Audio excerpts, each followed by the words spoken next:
नई कहानी 1950 के बाद की। सन 1950 के बाद की विषय एवं शिल्प दोनों ही दृष्टियों से पूर्ववर्ती कहानी से भिन्न जो कहानी थी वो नई कहानी। पुरानी कहानी में जहाँ पूर्वाग्रह है, वही नई कहानी पूर्वाग्रह से मुक्त है। पुराने कहानीकार ने अपनी आंखों पर समाजवादी, नैतिकता, रूमानी, मनोविश्लेषणवाद का चश्मा लगाकर जीवन को देखा। वहीं पर नए कहानीकारों ने सभी पूर्वाग्रहों से मुक्त होकर जीवन को यथार्थ रूप में सामने समझने का प्रयास किया। उनकी कहानी भोगे हुई यथार्थ से जुड़ी हुई कहानी है, इसलिए यह अधिक प्रामाणिक है। आधुनिक मनोविज्ञान के जीवन के विविध कोणों को देखकर उसका सही परिप्रेक्ष्य में चित्रण करने का कहानीकार ने प्रयास किया। डॉक्टर नामवर सिंह नई कहानी के बारे में कहते हैं, अभी तक जो कहानी सिर्फ कथा कहती थी या कोई चरित्र ऐसा पेश करती थी अथवा एक विचार को झटका देती थी, वही जीवन के प्रति एक नया भावबोध जगाती है।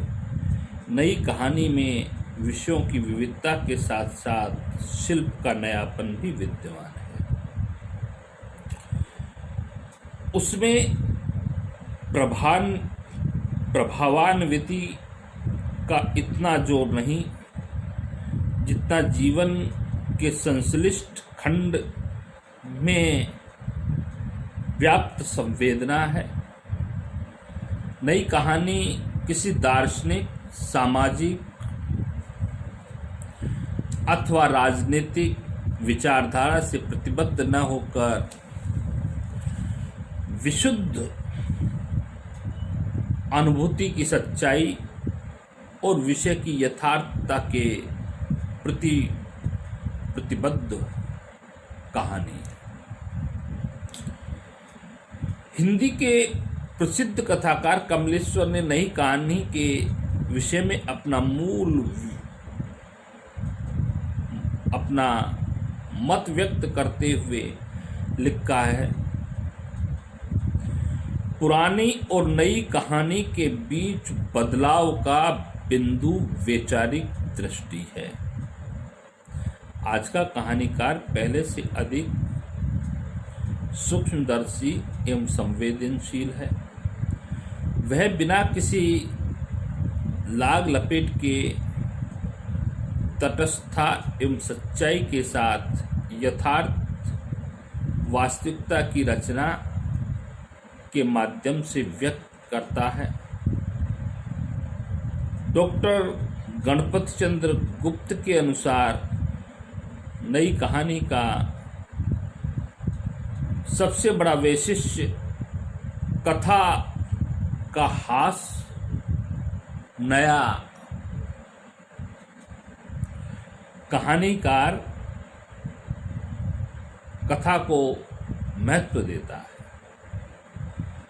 स्वतंत्रता के बाद हमारी मानसिकता में बदलाव आया। प्रजातांत्रिक मूल्यों के संबंध में हमारी आदर्शवादी कल्पनाएं झूठी साबित हुई तथा जीवन के कठोर यथार्थ से हमारा परिचय और भी घनिष्ठ हुआ। भूख, गरीबी, बेरोजगारी, अशिक्षा जैसी समस्याएं हमारे जनजीवन को पूरी तरह प्रभावित किया। अतः कहानियों के विषय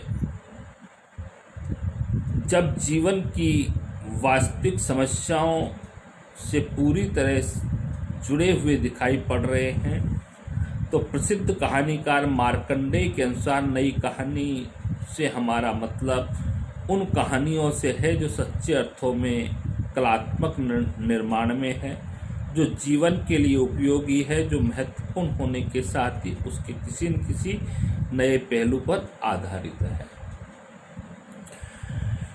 नई कहानी के विकास की यात्रा 20वीं शताब्दी के छठे दशक से आरंभ हुई। सन 1955 में कहानी पत्रिका का प्रकाशन प्रारंभ हुआ, जिसमें प्रकाशित होने वाली कहानियां परंपरागत कहानियों से कुछ अलग दिखाई पड़ रही थी। कथ्य एवं टेक्निक दोनों ही दृष्टियों से। बाद में इन कहानियों को 1955-56 ईस्वी के आसपास नई कहानी के नाम पर नई कहानी कहा जाने लगा। नई कहानी में जीवन के यथार्थ को ईमानदारी के साथ चित्रित किया गया तथा वह कल्पना प्रसूत होने पर भी उसमें आसपास के जीवन की कहानियां दिखती है, उसमें विषय वैविध्य भी है।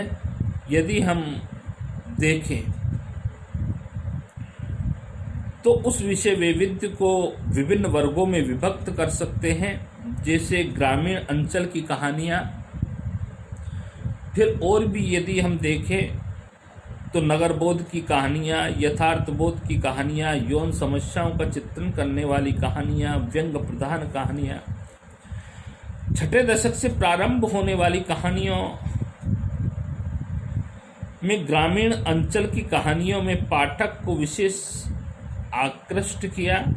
इन कहानीकारों में शिव प्रसाद सिंह, मार्कंडेय, फणेश्वर नाथ रेणु के नाम प्रमुख हैं। इनकी कहानियों में नाम की तस्वीर साफ सुथरे रूप में उभरी है, किंतु उनमें रोमांच की प्रधानता है। शिव प्रसाद सिंह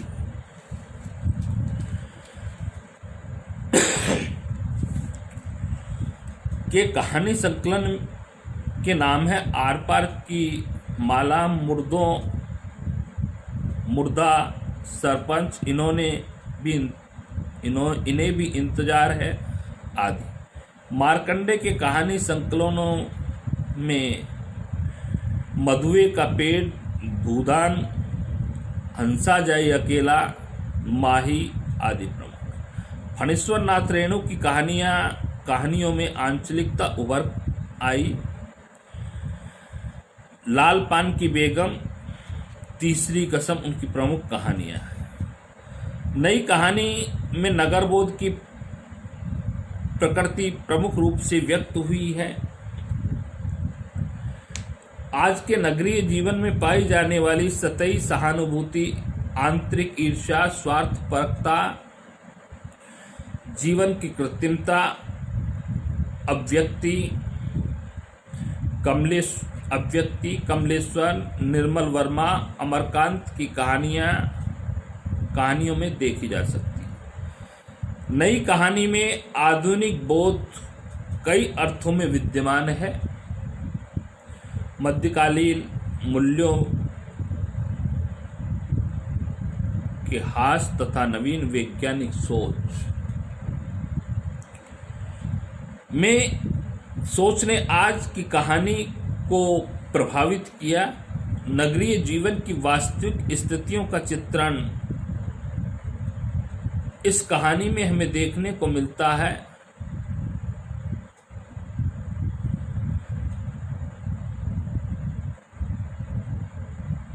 साथ ही आधुनिक बोध से उत्पन्न अकेलेपन एवं रिक्तता की अनुभूति, युगीन संक्रमण एवं तनाव को भी उसमें अभिव्यक्त किया गया है। मोहन राकेश, राजेंद्र यादव, अमरकांत, कमलेश्वर, निर्मल वर्मा की कहानियों में भी ये स्थितियां देखी जा सकती हैं। नई कहानी जो है, उस नई कहानी को समृद्ध करने में हिंदी कथा लेखकों का भी महत्वपूर्ण स्थान है। उषा प्रियमवदा, मन्नू भंडारी, कृष्णा सोबती, शिवानी मेहरुन्निसा परवेज एवं रजनी, जिस कहानी लेखिकाओं ने पति पत्नी नारी पुरुष के संबंधों पर अपनी कहानियां को प्रमुखता से लिखा।